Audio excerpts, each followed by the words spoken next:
ನೀನೀ ಅಪಮಾನವನ್ನು ಹೇಗೆ ಸಹಿಸಿಕೊಳ್ಳುವೆಯ?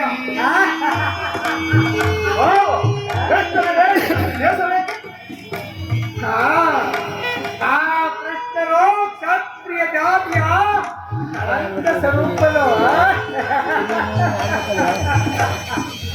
ಈ ಭಾರತ ವರ್ಷದಲ್ಲಿ ಕ್ಷತ್ರಿಯರನ್ನು ನಿರ್ಮೂಲನ ಮಾಡಲೆಂದು ಆತನು ಅವತರಿಸಿರುವನು. ಯಾರು ಅವರ ಭಕ್ತಿ ವೈರಾಗ್ಯಕ್ಕೆ ಮರಳಾಗಿ ಪರವಂತರಾದ ತಾರವನ್ನು ಪೂಜಿಸುವರೋ ಅಂತವರನ್ನೇ ಧ್ವಂಸ ಮಾಡುವರು. ಆ ಕಂಸ ಶಿಶುಪಾಲಗಳು ಕಾರಣವಿಲ್ಲದೆ ಅವರನ್ನು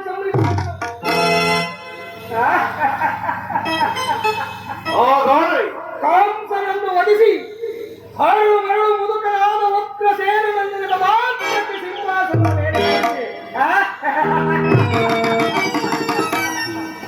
ತನ್ನ ಸಹೋದರನನ್ನು ಸುರಪಾರ ಸಮಸ್ಯೆಗಳನ್ನು ರಾಜಲಕ್ಷ್ಮಿಯನ್ನು ತಾನು ಅಂತವನಿಗೆ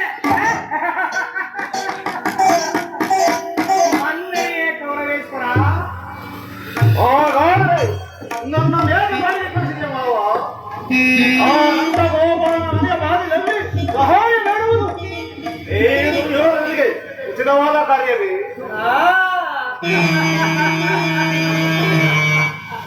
ಅದಕ್ಕೊಂದು ಉದ್ದೇಶವಿತ್ತು ಸುಯೋಗ.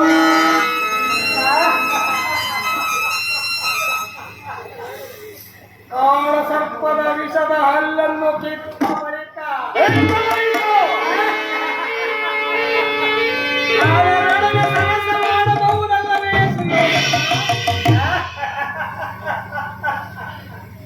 ಆ ಕೃಷ್ಣನಿಗಿಂತ ಅವನ ವಿಧೋನ್ಮತ್ಯವಾದ ಸೈನ್ಯ ನಿನಗೆ ಅತಿ ಅವಶ್ಯಕವಾಗಿತ್ತು.